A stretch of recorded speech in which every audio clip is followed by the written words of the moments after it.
आदाब नाज़रीन, खबरनामे में आपका इस्तकबाल। मैं रेशमा आपके साथ। आइए नजर डाल लेते हैं इस वक्त की हेडलाइंस पर।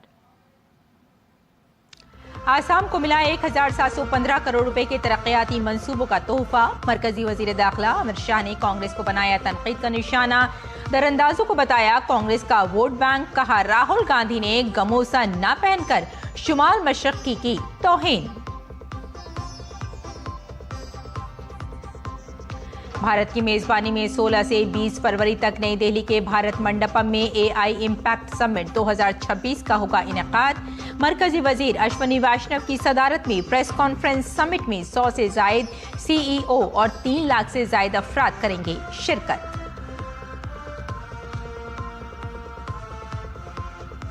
कर्नाटक में कांग्रेस की सिद्धरामैया हुकूमत पर वाइन मर्चेंट एसोसिएशन ने बदउनवानी का लगाया इल्जाम। बीजेपी ने की कांग्रेस की मजम्मत। अवाम के साथ धोखाधड़ी का लगाया इल्जाम। स्कूली बच्चियों से मुताल्लिक सुप्रीम कोर्ट का बड़ा फैसला। तमाम रियासतों को स्कूलों में मुफ्त बायोग्रेडेबल सैनिटरी नैपकिन रखने का दिया हुक्म। स्कूलों में लड़कियों और लड़कों के लिए अलहदा बैतुल खला को भी यकीनी बनाने की दी हिदायत। बाबा कौम महात्मा गांधी की बरसी पर मुल्क कर रहा है बापू को सलाम। सदर जमहूरिया, नायब सदर जमहूरिया और वजीर आजम ने नजर किए गुलहाए अकीदत। राजघाट पर कुल मजहबी दुआया इजलास का इनेकाद।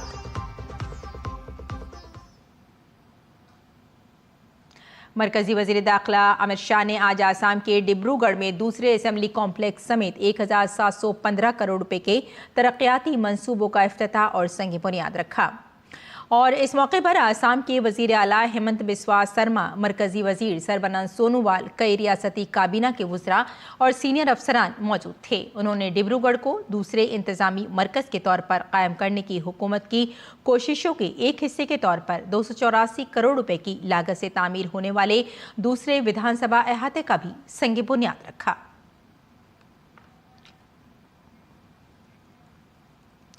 तकरीब से खिताब करते हुए अमित शाह ने कांग्रेस को निशाना बनाया। उन्होंने कहा कि कांग्रेस हुकूमत सिर्फ ऐलानात करती है। उन्होंने कहा कि डबल इंजन वाली हुकूमत ने आसाम की तरक्की को एक नई जिहत और रफ्तार दी है। आसाम की तरक्की के लिए बहुत से इक़दाम किए गए हैं। हमने कांग्रेस की भी सरकारें देखी हैं। कई सारी घोषणाएं सिर्फ घोषणा बनकर रह जाती थी, मगर ये तो भाजपा सरकार है। हेमंत बिस्वा शर्मा ने घोषणा की 250 एकड़ में आसाम के दूसरे विधानसभा परिसर का शिलान्यास हुआ है। डिब्रूगढ़ वालों, आज पूरे भारत में मेरे डिब्रूगढ़ के वासी राजधानी आसाम के वासी माने जाएंगे। आप लोगों को बहुत बहुत बधाई।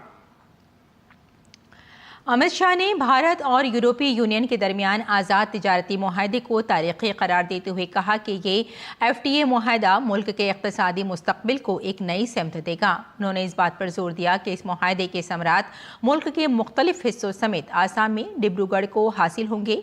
इन नौयत के इक़दामात की मदद से मुकामी सनतों, ज़राई बरामदात और रोज़गार के मौक़े को फ़रोग़ मिलेगा।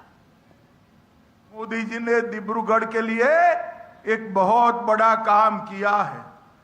थोड़े दिनों पहले 26-27 जनवरी को भारत सरकार ने यूरोपियन यूनियन के 27 देशों के साथ फ्री ट्रेड एग्रीमेंट करा, और ये फ्री ट्रेड एग्रीमेंट का फायदा, सबसे बड़ा फायदा हमारे आसाम के डिब्रूगढ़ को होने वाला है भाई। और मरकजी वज़ीर दाखिला अमित शाह ने आसाम के धीमाजी में मसंग सकाफती मेले में शिरकत की। मिसिंग कल्चरल फेस्टिवल में दरअंदाजी के मामले पर बात करते हुए मरकजी वज़ीर दाखिला अमित शाह ने कहा कि अगर हम दरअंदाजी को रोकना चाहते हैं तो हमें आइंदा इंतखाबात में बीजेपी की हुकूमत बनानी होगी। अगर घुसपैठियों को रोकना है तो क्या करना?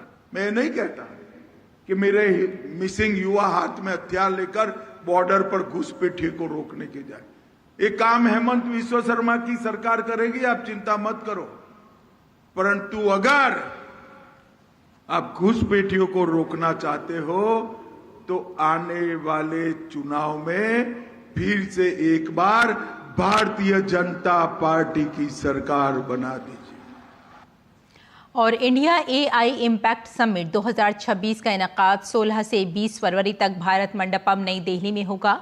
ये दुनिया का सबसे बड़ा एआई समिट है जिसमें मुख्तलिफ ममालिक के नुमाइंदे शरीक होंगे और 100 से ज़ायद सीईओज हिस्सा लेंगे। India AI impact summit 2026 press conference से खिताब करते हुए इंफॉर्मेशन टेक्नोलॉजी के मरकजी वजीर अश्वनी वैष्णव ने कहा कि ये दुनिया का सबसे बड़ा एआई सरबराह इजलास होगा जिसमें मुतादिद ममालिक के नुमाइंदे शामिल होंगे। काबिल जिक्र है कि हाल ही में वज़ीर आज़म नरेंद्र मोदी ने एआई मॉडल्स और एप्लीकेशन टीमों से बातचीत की थी। समिट में कॉमन कंप्यूटर इनोवेटिव एक अहम सुतून होगा और 5 से 6 माह में एआई मिशन फेज़ 1 मुकम्मल हो जाएगा, जिसके बाद भारत एआई मिशन 2.0 की तरफ बढ़ेगा।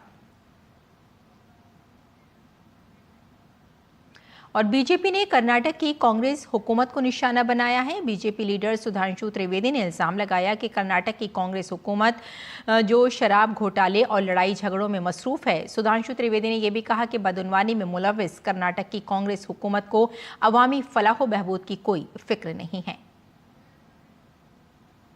कर्नाटक की वाइन मर्चेंट एसोसिएशन ने, यानी शराब के व्यापारियों की एसोसिएशन ने 6,000 करोड़ रुपए का शराब घोटाले का आरोप कांग्रेस की सरकार पर लगाया है। यह उस भ्रष्टाचार के भुक्तभोगियों के द्वारा लगाया गया आरोप है और उन्होंने बाकायदा विस्तार से बताया है कि रेस्टोरेंट से लेके होटल्स तक किस प्रकार से अलॉटमेंट में विधिवत रूप से सरकार के भिन्न भिन्न स्तर पर बैठे हुए मंत्रियों और अन्य लोगों को वो भ्रष्टाचार का पैसा जाता था। कर्नाटक में चित्रदुर्ग के कांग्रेस के एमएलए ईडी के द्वारा ऑनलाइन सट्टेबाजी के मामले में मनी लॉन्ड्रिंग के आरोप में आरोपित हुए हैं और वो पहले भी अरेस्ट रह चुके हैं। बीजेपी लीडर सुधांशु त्रिवेदी ने कांग्रेस को निशाना बनाते हुए कहा कि कर्नाटक हुकूमत में वजीर आला और नायब वजीर आला के दरमियान लड़ाई चल रही है। राजस्थान में गहलोत और सचिन पायलट और हिमाचल की कांग्रेस हुकूमत में भी लड़ाई है। कांग्रेस का स्थायी मॉडल है कि जहां भी सरकार होगी तो 2 ग्रुप में प्रकट रूप में दिखाई पड़ेगा। कर्नाटक में सिद्धारमैया जी का ऑन रिकॉर्ड दिया गया बयान है। ये मैं कोई आरोप की बात नहीं कर रहा हूं कि राहुल गांधी जी परमिशन नहीं दे रहे हैं इसलिए मैं कैबिनेट का एक्सपेंशन नहीं कर पा रहा हूं। और डीके शिव कुमार जी जो डिप्टी सीएम है उनका ऑन रिकॉर्ड दिया गया बयान है कि न्याय होना चाहिए, अर्थात एक कमिटमेंट था कि सीट चेंज होनी चाहिए।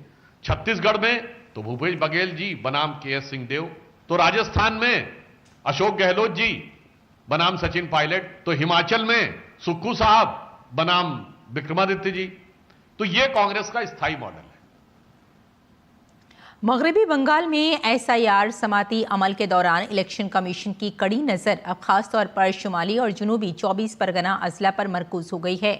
कमीशन को खदशा है कि मुनासिब दस्तावेजात की कमी के बायस इन दोनों अजला में सबसे ज़्यादा वोटरों के नाम फहरिस्त से खारिज किए जा सकते हैं। इलेक्शन कमीशन की फुल बेंच की जायज़ा मीटिंग में कई खामियां सामने आने के बाद कमीशन ने सख्त मौक़िफ़ इख्तियार किया है और अफसरान को 4 निकाती हिदायत जारी की हैं। फुल बेंच की तवील और तफसीली मीटिंग में एक चौंका देने वाली हकीकत भी सामने आई। समाअत के दौरान खुद को जायज़ वोटर साबित करने के लिए जिन अहम दस्तावेजात का मुतालबा किया गया था, कई मामलात में उनकी जगह ऐसे कागजात अपलोड किए गए जो सिरे से काबिल कबूल ही नहीं थे।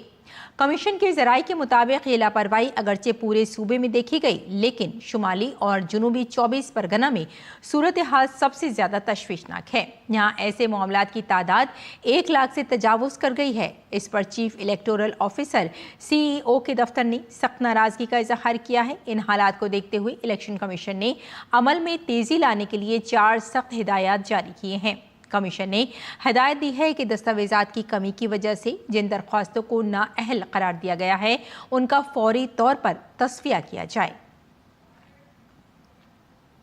छानबीन जांच जो होगी, जो होना चाहिए वो संश्लिष्ट डिपार्टमेंट से पूछ लीजिए। ये इसमें भाजपा बंगाल कोई टिप्पणी नहीं देंगे। एसआईआर का जो विषय है, हमारा कोई भी वोटर लिस्ट में जो मरे हुए, गायब हुए और बांग्लादेशी घुसपैठी या रोहिंग्या घुसपैठी मुसलमान नहीं रहेंगे, ये हमारा मांग है। और सुप्रीम कोर्ट ने स्कूलों में लड़कियों के लिए मुफ्त सैनिटरी पैड की दरख्वास्त पर अहम हिदायत जारी की हैं। अदालत ने कहा कि माहवारी की सेहत आइन के आर्टिकल 21 के तहत बुनियादी हक है। अदालत ने हिदायत की कि गवर्नमेंट और प्राइवेट दोनों स्कूलों में 6 से 12 जमात तक की तमाम लड़कियों के लिए अलग अलग सिनफी बैतुल खला फराहम किए जाएं, प्राइवेसी को यकीनी बनाया जाए और दिव्यांग अफराद के हुकूक का एहतराम किया जाए। मजीद बरा मुफ्त बायोडिग्रेडेबल सैनिटरी नैपकिन स्कूल के तमाम बैतुल खला में दस्तियाब कराए जाएं, जो वेंडिंग मशीनों या अमले के जरिए तकसीम किए जाएं। अदालत ने 3 माह से तामील रिपोर्ट भी तलब की है। छत्तीसगढ़ के नक्सल मुतासिरा सुकमा जिले में सिक्योरिटी फोर्सेस के पूना मारगेम यानी बाज़ाबादकारी से नई जिंदगी मुहिम को बड़ी कामयाबी मिली है। छत्तीसगढ़ और आंध्र प्रदेश पुलिस की मुश्तरका कार्रवाई के नतीजे में 8 लाख रुपए के इनामी 4 माओनवाज कैडरों ने खुद सुपुर्दगी की है। खुद सुपुर्दगी करने वालों में गोलापल्ली LOS का कमांडर और 2 खातून माओनवाज भी शामिल हैं। हथियार डालने वाले नक्सलियों के कब्जे से SLR और इंसास जैसे मौलिक असलहे बरामद हुए हैं और बस्तर के IGP सुंदर राज ने इस कामयाबी को माओनवाज नजरिए से बेजारी और हुकूमत की तरक्याती पॉलिसियों की जीत करार दिया है। 30 जनवरी को जिला सुकमा में गोलापल्ली इलोज क्षेत्र का 4 माओवादी कैडर है, जिसमें गोलापल्ली इलोज कमांडर सोडी जोगा है, जिन्होंने SLR राइफल के साथ, और गोलापल्ली इलोज का सदस्य मडकम गंगा, जिन्होंने इंसास राइफल, एवं LOS सदस्य सोडी राजे, जिन्होंने 303 राइफल, और LOS मेंबर माडवी बुद्री, इन्होंने 315 बोर राइफल के साथ कुल 4 माओवादी कैडर 4 हथियार के साथ समाज की मुख्यधारा में शामिल होने के उद्देश्य से आज पुनर्वास किया है। वर्ष 2024 एवं 25 में काफ़ी सकारात्मक और निर्णायक रहा। बस्तर संभाग के अंतर्गत पुलिस एवं अन्य जितना भी सुरक्षा बल जो इधर डिप्लॉयड और कार्य कर रहा है, इस अवधि में लगभग 2400 से अधिक माओवादी कैडर ने हिंसा त्याग करके समाज की मुख्यधारा में शामिल हुई है और उनका पुनर्वास की जा रही है। बाबा कौम महात्मा गांधी की 78वीं बरसी के मौके पर कौम उन्हें अक़ीदत व एहतराम के साथ याद कर रही है। इस मौके पर सदर और नायब सदर जमहूरिया ने राजघाट का दौरा करके महात्मा गांधी को खराज अक़ीदत पेश किया। दोनों रहनुमाओं ने बापू के सच्चाई, अदम तशद्दुद और अमन के उसूलों को अपनाने की अहमियत पर जोर दिया और हमवतनों से उनके अफकार व नज़रियात को अपनी ज़िंदगियों में अपनाने की ताकीद की। महात्मा गांधी की जिंदगी सभी को इंसानियत, इत्तेहाद और अखलाकियात की तामीलात देती है। मुल्क आज बाबा कौम महात्मा गांधी को उनकी 78वीं बरसी पर खराज अक़ीदत पेश कर रहा है। इस मौके पर नई दिल्ली के राजघाट पर गांधी समाधि पर एक बैनुल मज़ाहिब दुआया इजलास का एहतमाम किया गया। इस मौके पर वज़ीर आज़म नरेंद्र मोदी ने महात्मा गांधी को खराज अक़ीदत पेश किया। बाबा कौम महात्मा गांधी को उनकी बरसी पर खराज अक़ीदत पेश करते हुए वज़ीर आज़म ने कहा कि काबिल एहतराम गांधी जी ने हमेशा मुल्क में तैयार होने वाली अशिया पर जोर दिया, जो कि एक तरक्की याफ्ता और ख़ुद इन्हिसार भारत के लिए हुकूमत के अज़्म का इआदा भी है। उनकी शख्सियत और काम अहले वतन को हमेशा फ़र्ज़ की राह पर चलने की तरग़ीब देते रहेंगे।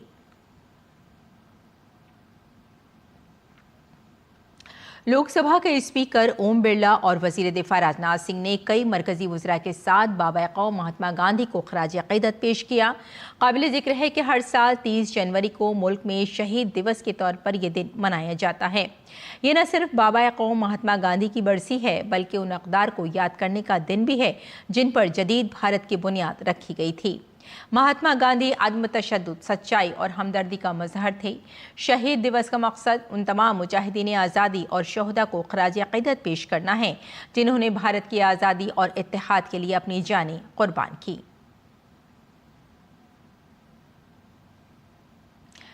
तो आज बाबा कौम महात्मा गांधी की बरसी पर मुल्क उन्हें खराज अक़ीदत पेश कर रहा है।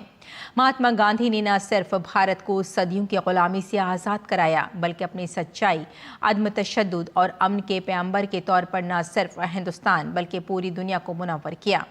बापू ने अपने गैर मामूली इक़दामात और अदम तशद्दुद के नज़रियात से दुनिया की सोच को बदल दिया। गांधी जी दुनिया भर के लाखों लोगों के लिए उम्मीद की किरण बने हुए हैं।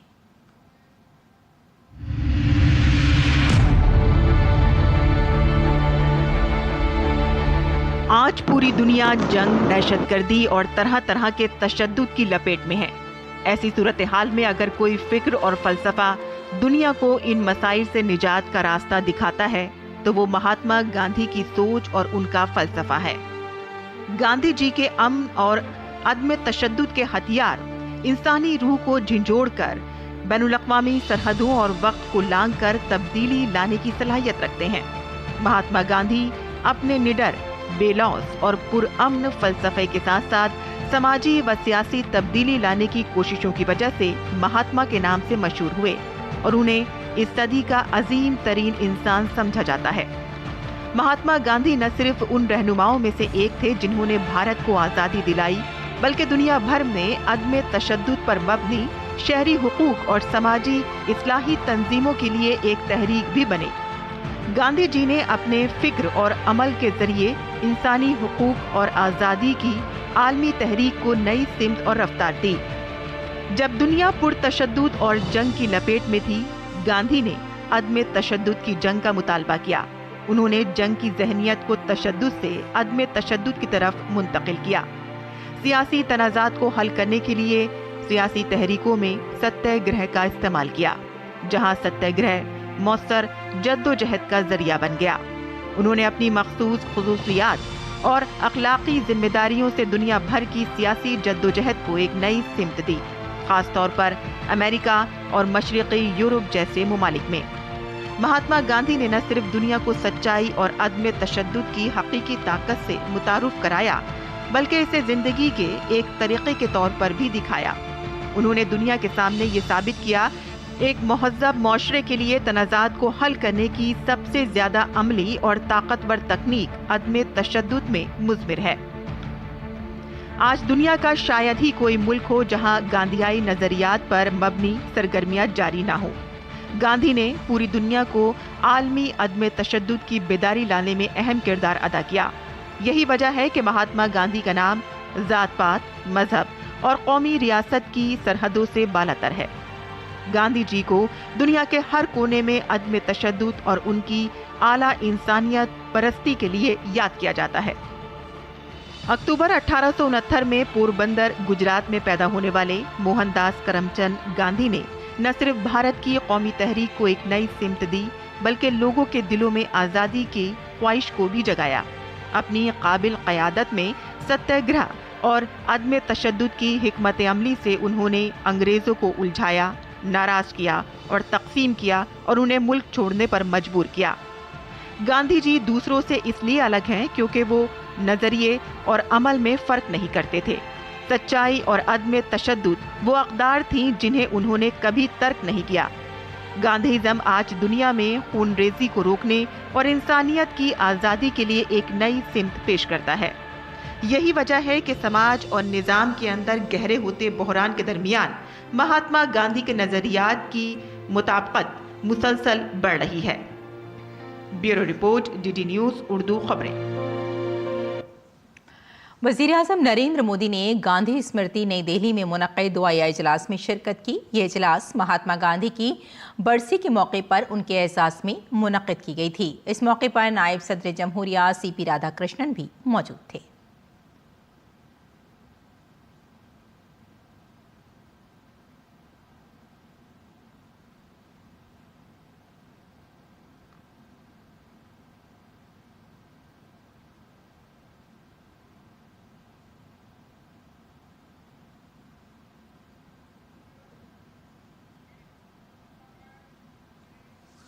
आइए अब अगली खबर का रुख करते हैं। फॉरेंसिक माहिरीन की एक टीम महाराष्ट्र के बारामती में कल पेश आने वाले तैयारी के हादसे की तहकीकात कर रही है।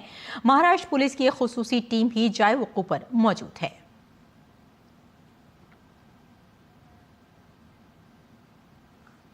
और वज़ीर ख़ारजा डॉक्टर एस जयशंकर ने फ़लस्तीन के उमूर ख़ारजा और तारकीन वतन के वज़ीर वर्सन अगाबेकियन शाहीन से मुलाकात की। मुलाकात के दौरान उन्होंने गज़ा अमन मंसूबे और इलाकाई पेशरफ्त पर तबादला ख्याल किया। उन्होंने तरक्याती ताउन का भी जायज़ा लिया और इसे आगे बढ़ाने के इक़दामात पर इत्तफ़ाक़ किया।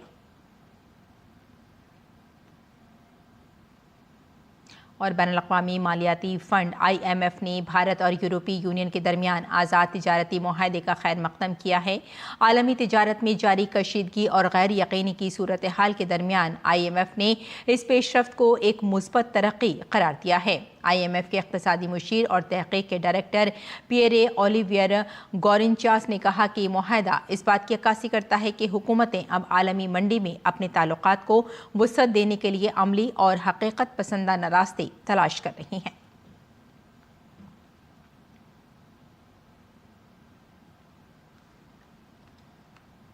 अमेरिका और ईरान के दरमियान बढ़ती कशीदगी के दौरान अमेरिकी सदर डोनाल्ड ट्रंप ने कहा कि वो ईरान से बातचीत करने का इरादा रखते हैं।